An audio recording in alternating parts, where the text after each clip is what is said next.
नमस्कार सभी को। इस वीडियो में हम महाभारत कथा से कर्ण के बारे में पढ़ेंगे। कर्ण के बारे में हम पहले पढ़ चुके हैं कि कर्ण कुंती का पुत्र था जो कि सूर्य के संयोग से हुआ था तथा उसका पालन पोषण अधिरथ नाम के सारथी ने किया था। इस पाठ में हम कर्ण के बारे में विस्तार पूर्वक पढ़ेंगे। पांडवों ने पहले कृपाचार्य से और बाद में द्रोणाचार्य से अस्त्र शस्त्र की शिक्षा पाई।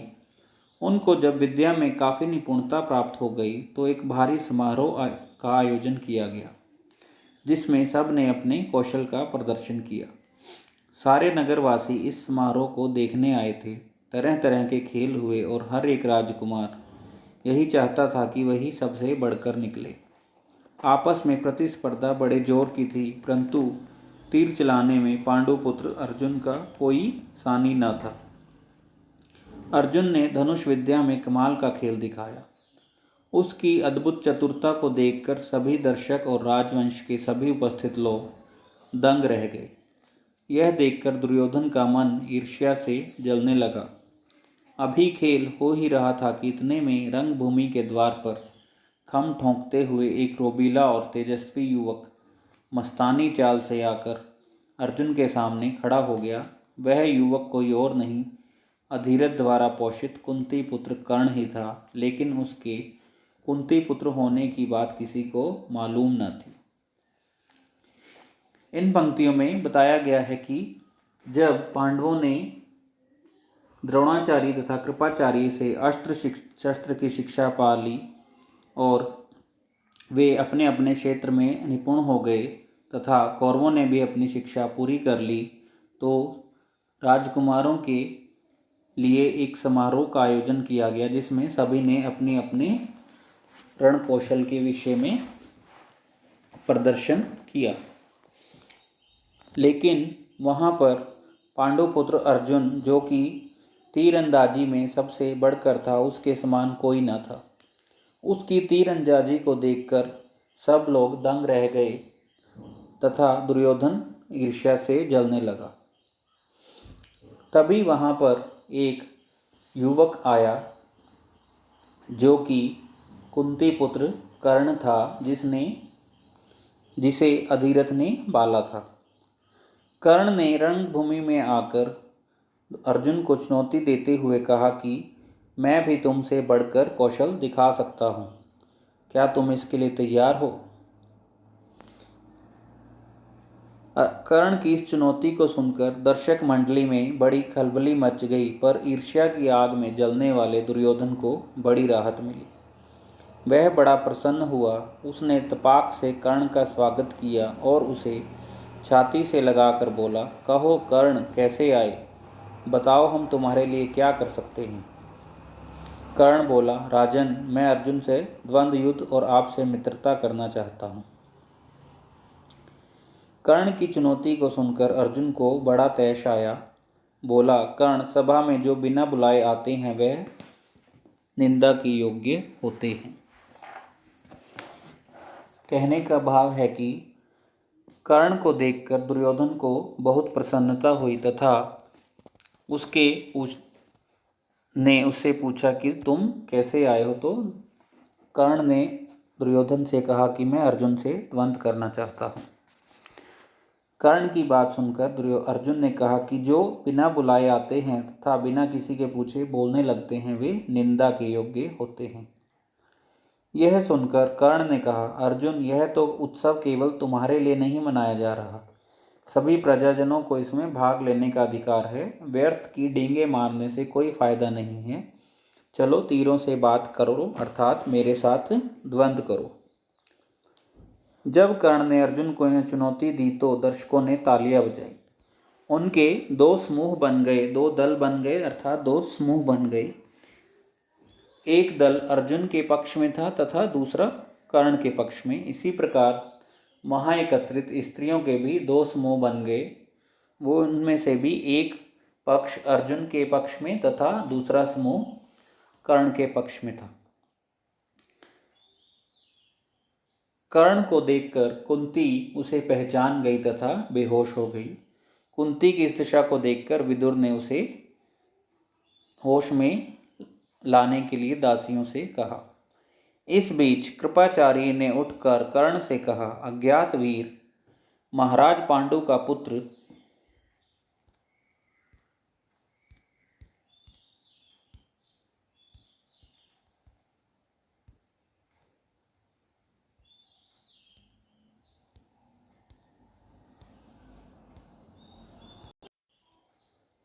कृपाचार्य ने कर्ण से कहा, ज्ञात वीर, महाराज पांडु का पुत्र और कुरुवंश का वीर अर्जुन तुम्हारे साथ द्वंद्व युद्ध करने के लिए तैयार है, किंतु तुम पहले अपना परिचय दो।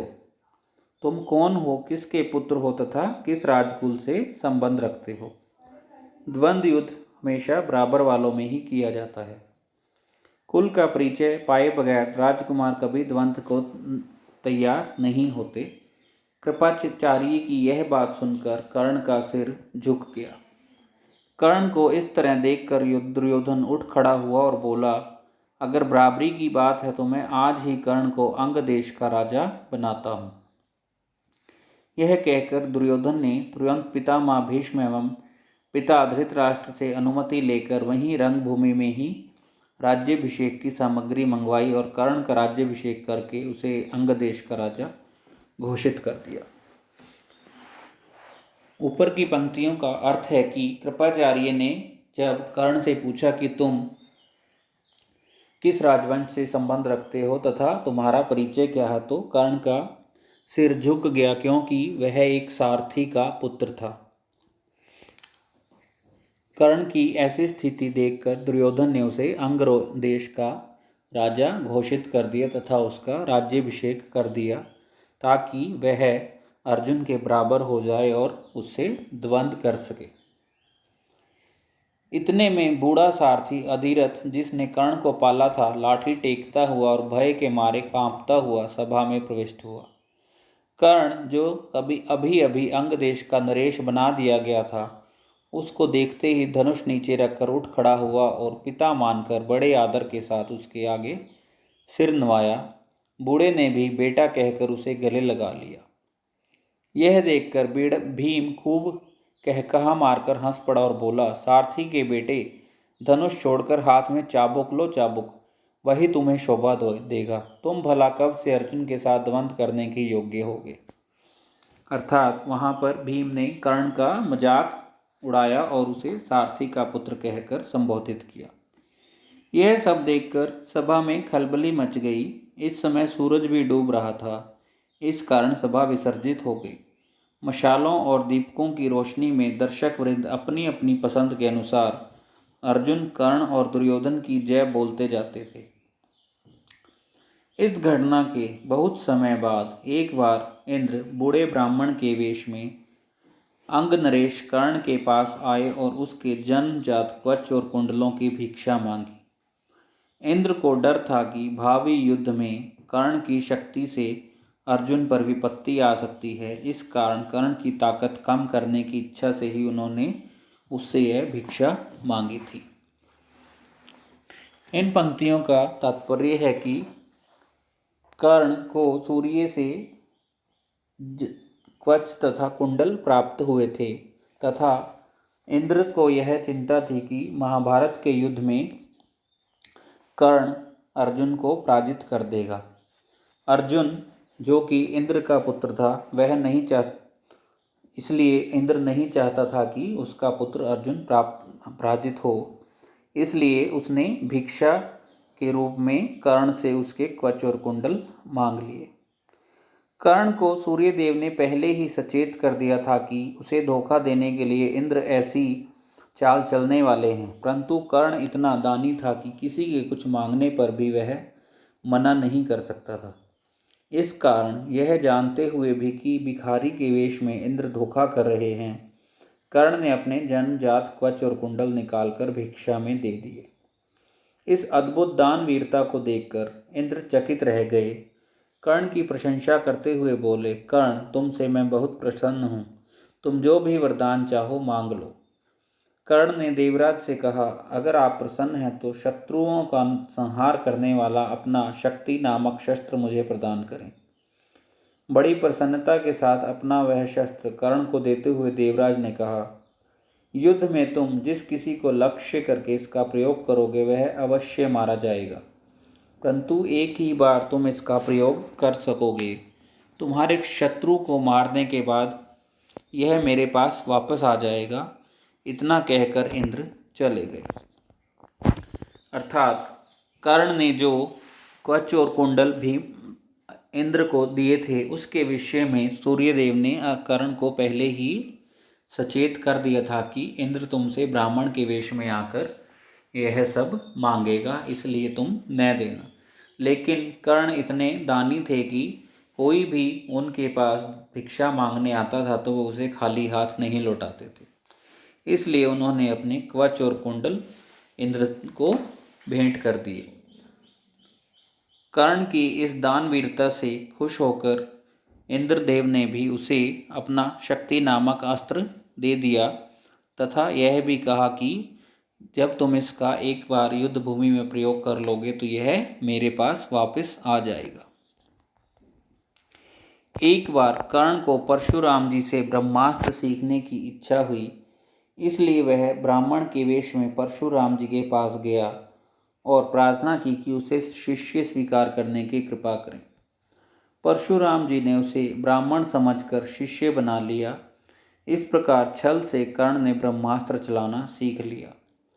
एक दिन परशुराम कर्ण की जांघ पर सिर रखकर सो रहे थे। इतने में एक काला भौरा कर्ण की जांघ के नीचे घुस गया और काटने लगा। कीड़े के काटने से कर्ण को बहुत पीड़ा हुई और जांघ से लहू की धारा बहने लगी। पर कर्ण ने इस भय से कि कहीं गुरुदेव की नींद न खुल जाए, जांघ को जरा भी नहीं हिलाया।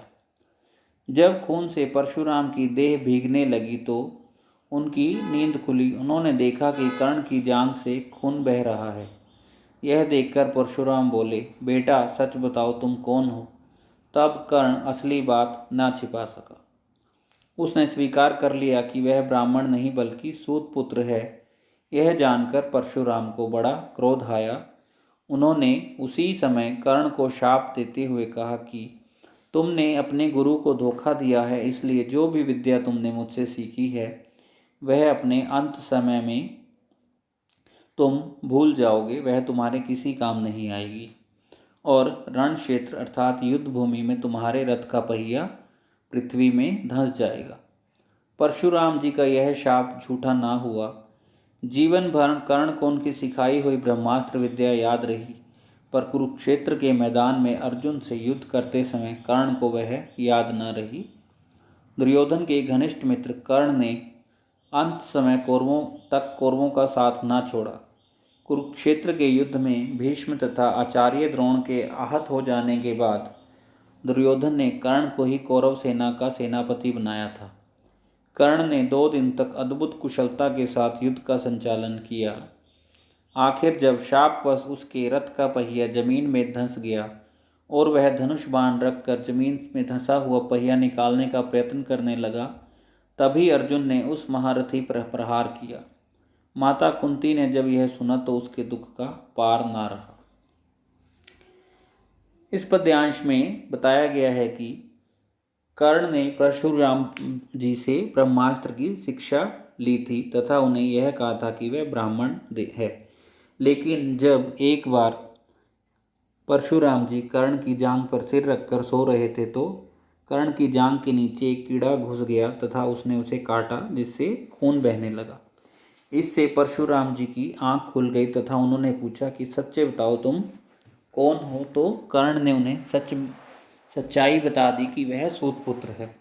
इससे परशुराम जी बहुत क्रोधित हुए और उन्होंने शाप दिया कि जो भी विद्या मैंने तुम्हें सिखाई है वह तुम अपने अंतिम समय में भूल जाओगे तथा युद्ध भूमि में तुम्हारे रथ का पहिया भी जमीन में धंस जाएगा। महाभारत के युद्ध में जब दुर्योधन ने कर्ण को सेनापति बनाया तथा कर्ण ने अर्जुन से युद्ध किया तो परशुराम के शाप के कारण उसके रथ का पहिया जमीन में धंस गया। जब वह अपने रथ का पहिया निकाल रहा था तो अर्जुन ने उसका वध कर दिया, जिसे सुनकर कुंती अत्यधिक दुखी हुई।